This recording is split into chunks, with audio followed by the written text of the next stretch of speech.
বন্ধুরা, এই যে রান্না বান্নাটা শুরু করে দিলাম। তোমরা কি কেমন আছো গো? সবাই ভালো আছো তো? এই যে শোল মাছের ছোটো সাইজ আর কি, এটা রান্না করতেছি বেগুন আর কাঁচা টমেটো দিয়ে। মাছটা আমি ভেজে নিচ্ছি, এখন আমি দিয়ে দিলাম। মশলাটা কষে গেছে।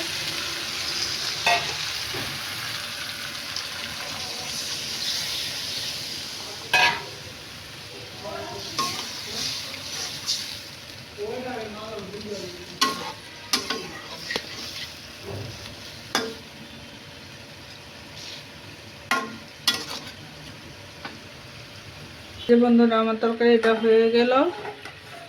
দেখো,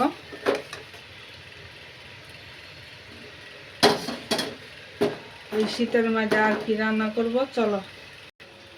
এই যে মাছের তরকারিটা, শোল মাছের আর টমেটো আলু দিয়ে, কাঁচা টমেটো আলু দিয়ে ভাজি, চিংড়ি মাছের ভর্তা